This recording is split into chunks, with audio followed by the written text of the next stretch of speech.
অধ্যায় ৪৭ পূর্বজন্ম। বীরভদ্রাপ্পা এবং চেনবাসাপ্পার সাপ ও ব্যঙ্গ কাহিনী। গত অধ্যায়ে দুটি ছাগলের পূর্বজন্মের কথা বর্ণনা করা হয়েছে। এই অধ্যায়েতে আরও কয়েকটি পূর্বজন্মের স্মৃতি বর্ণনা করা হচ্ছে।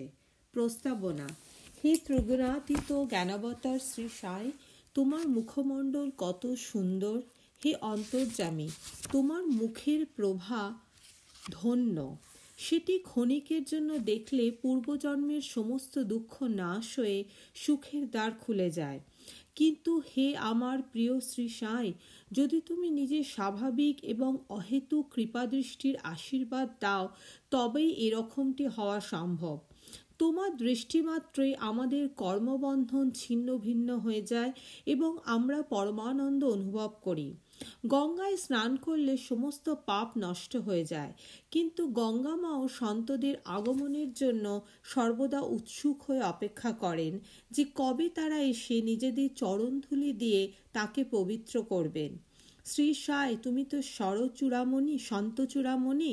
এবার তারই শ্রীমুখ দেখে চিত্তশুদ্ধকারী এই কাহিনী শুনুন। সাপ এবং ব্যাঙ। শ্রী সাই বাবা বলতে শুরু করেন, একদিন সকালবেলা প্রায় ৮টা নাগাদ জলখাবারের পর আমি বেড়াতে বেরোই। হাঁটতে হাঁটতে একটা ছোট নদী তীরে এসে পৌঁছায়। আমি বেশ ক্লান্ত হয়ে পড়েছিলাম, তাই ওইখানে একটু বিশ্রাম করতে বসি। একটুক্ষণ পরে স্নান করি। তখন গিয়ে আমার ক্লান্তি দূর হয় এবং আমি খানিকটা আরাম পাই। ওই জায়গাটির কাছে একটা গরুর গাড়ি যাওয়ার মতো সরু রাস্তা ছিল। তার দুদিকে ঘন গাছ, মৃদু মৃদু বাতাস বইছিল। আমি ছিলিম ভরতে যাচ্ছি, এমন সময় একটা ব্যাঙের কর্কশ আওয়াজ শুনতে পাই।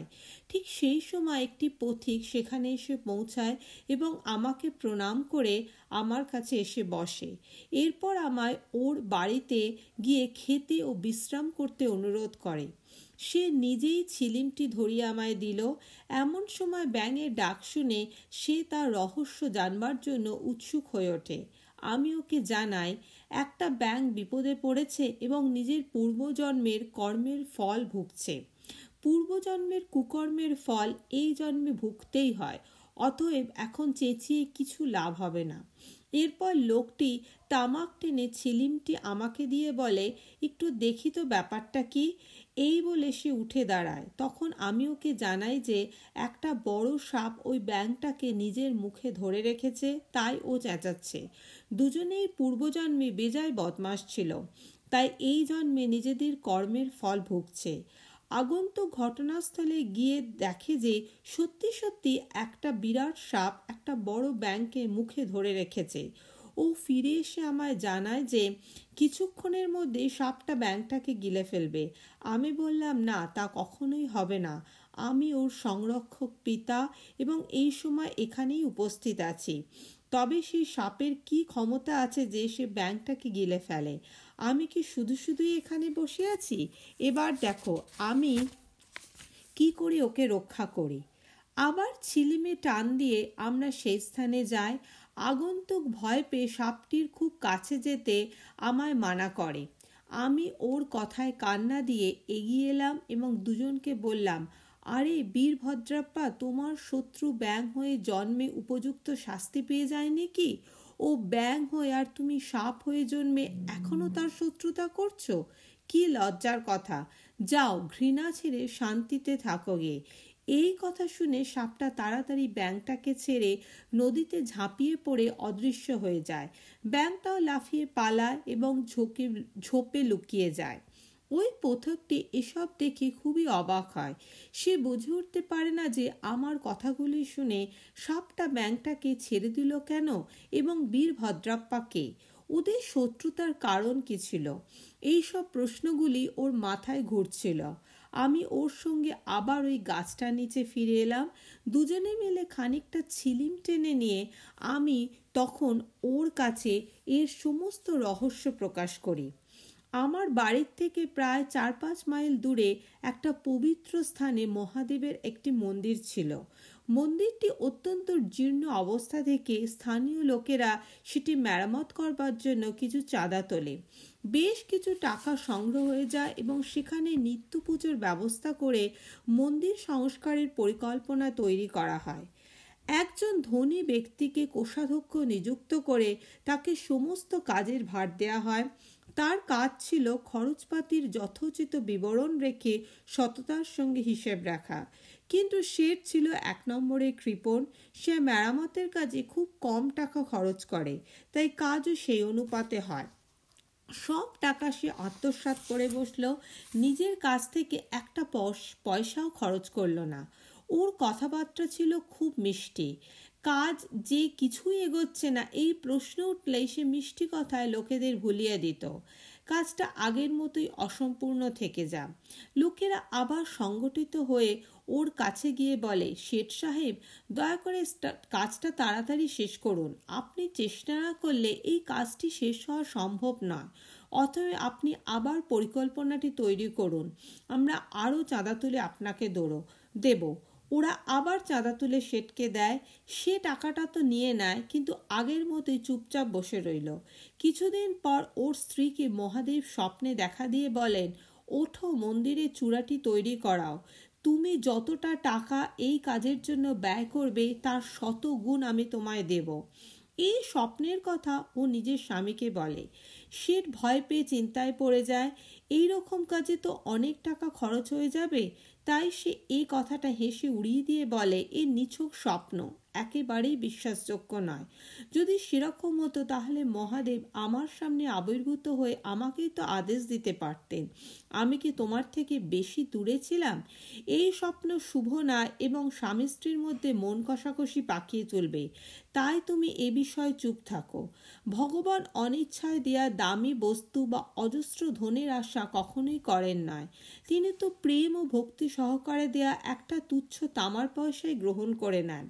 মহাদেব আবার স্ত্রীকে স্বপ্ন দেন, তুমি তোমার স্বামীকে নিরর্থক কথার ও তার সঞ্চিত টাকার উপর ভরসা করো না এবং ওকে মেরামতের কাজেও জোর দিও না। আমি তো শুধু তোমারই প্রেম ও ভক্তি চাই। তোমার যতটা খরচ করতে ইচ্ছে হয় নিজের সামর্থ্য হিসেবে করো।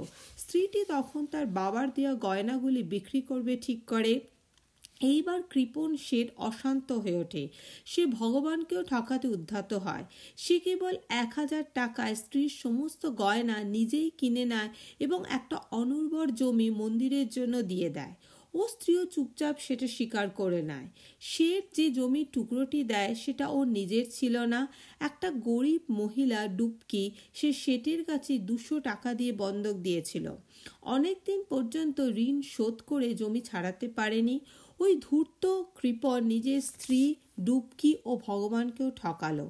জমিটি ছিল একেবারেই বন্ধা। বর্ষা ঋতুতেও কোনো ফসল হতো না। পরে সেটা মন্দিরের পুরোহিতের হাতে দেয়া হয় এবং সে ওটা পেয়ে খুবই খুশি হয়। কিছুদিন পরে একটা বিচিত্র ঘটনা ঘটে। ভয়ানক ঝড় ওঠে এবং প্রচণ্ড বৃষ্টি হয়। ওই কৃপণের বাড়িতে বাজ ফলে স্বামী স্ত্রী দুজনেই মারা যায়। ডুবকিও শেষ নিঃশ্বাস ফেলে। পরের জন্মে ওই কৃপণ মথুরায় এক ব্রাহ্মণ কুলে জন্মায় এবং ওর নাম বীরভদ্রাপ্পা রাখা হয়। ওর স্ত্রী ওই মন্দিরের পুরোহিতের বাড়িতে মেয়ে হয়ে জন্মায় এবং ওর নাম গৌরী রাখা হয়। ডুবকি পুরুষ হয়ে মন্দিরের সেবায়েতের পরিবারে জন্মায় এবং ওর নাম হলো চেন বাসাপ্পা। পুরোহিত আমার বন্ধু ছিল এবং প্রায় আমার কাছে আসতো, গল্পগুজব করত এবং আমার সাথে তামাক টানত। ওর মেয়ে গৌরীও আমার ভক্ত ছিল। মেয়েটি আস্তে আস্তে বড় হয়ে উঠল। ওর বাবা ওর জন্য সৎপাত্রের খোঁজ করছিল। আমি ওকে বলি, চিন্তা করবার দরকার নেই, বর নিজেই তোমার বাড়িতে মেয়ের খোঁজে আসবে। কিছুদিন পরে বীরভদ্রাপ্পা নামে একটি যুবক ভিক্ষে চাইতে চাইতে ওর বাড়িতে এসে পৌঁছায়। আমার সম্মতিতে গৌরীর বিয়ে ওর সাথে হয়ে গেল। প্রথমে ও আমার ভক্ত ছিল, কিন্তু পরে সে কৃতজ্ঞ হয়ে গেল। এই নতুন জন্মেও ওর ধনতৃষ্ণা মেটেনি। ও আমার কাছে ব্যবসা ইত্যাদির বিষয়ে পরামর্শ চায়, কারণ ও তখন বিবাহিত। এই সময় একটা বিচিত্র ঘটনা ঘটে। হঠাৎ সমস্ত জিনিসের দাম বেড়ে যায়। গৌরীর ভাগ্যক্রমে জমিটির দাম বেড়ে যায় এবং পুরো ভাগটা 1 লক্ষ টাকার গহনার দামের 100 গুণে বিক্রি হয়ে যায়। এই ঠিক করা হয় যে 50,000 টাকা এবং 2,000 টাকা প্রতি বছর কিস্তিতে দেয়া হবে। সবাই এই বিষয়ে একমত হলো, কিন্তু সেই টাকা ভাগের ব্যাপারে ঝগড়া মাতল। আমার কাছে পরামর্শ করতে এলে আমি বলি, ওই জমিটি তো ভগবানের এবং সেটি পুরোহিতকে দেয়া হয়েছিল। এর কর্তৃত্ব গৌরী এবং 1 পয়সাও ওর ইচ্ছের বিরুদ্ধে খরচ করা উচিত নয়। ওর স্বামীর এর উপর কোনো অধিকার নেই। আমার কথা শুনে বীরভদ্রাপ্পা আমার উপর বেজায় চটে গেল। সে বলে, তুমি গৌরীকে ফুসলিয়ে ওর টাকা হাতিয়ে নিতে চাও। এই কথা শুনে আমি ভগবানের নাম নিয়ে চুপ করে বসে যাই। বীরভদ্রাপ্পা নিজের বউকে মারেও। গৌরী দুপুরবেলা এসে আমায় বলে, আপনি ওদের কথায় দুঃখ পাবেন না, আমি তো আপনার মেয়ে, আমার উপর কৃপাদৃষ্টি রাখবেন। ও যখন এইভাবে আমার শরণ নিল, তখন আমি ওকে কথা দিই যে আমি 7 সমুদ্র পার করেও তাকে রক্ষা করব। সেই রাত্রে গৌরীর স্বপ্ন দেখল মহাদেব ওকে বলছেন, এই সব সম্পত্তি তোমারই এবং এর থেকে কাউকে কিচ্ছু দিও না। চেনবাসাপ্পার সাথে পরামর্শ করে কিছু টাকা মন্দিরের জন্য খরচ করো। যদি অন্য কোনো ব্যাপারে খরচ করার ইচ্ছে থাকে তাহলে মসজিদে গিয়ে বাবার স্বয়ং আমার সাথে পরামর্শ করো। গৌরী নিজের স্বপ্নের কথা আমায় বলে এবং আমি ওকে উপযুক্ত পরামর্শ দিয়ে বলি, মূল রাশি তুমি নাও ও সুদের অর্ধেক ভাগ চেনবাসাপ্পাকে দাও। বীরভদ্রার এর সাথে কোনো সম্বন্ধ নেই।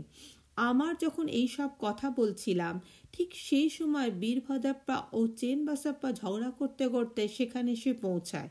আমি দুজনকে শান্ত করতে চেষ্টা করি এবং গৌরীর স্বপ্নের কথা উল্লেখ করি, কিন্তু বীরভদ্রাপ্পা রেগে পাগল হয়ে চেনবাসাপ্পাকে টুকরো টুকরো করে কেটে ফেলার হুমকি দেয়। চেনবাসাপ্পা একটু ভীতু প্রকৃতির লোক ছিল। সে আমার পা ধরে তাকে রক্ষা করার জন্য প্রার্থনা করে। তখন আমি শত্রুর হাত থেকে ওকে বাঁচিয়ে নিই। কিছুকাল পরে দুজনেই মারা যায়। বীরভদ্রাপ্পা সাপ হয়ে এবং চেনবাসাপ্পা ব্যাঙ হয়ে জন্মায়।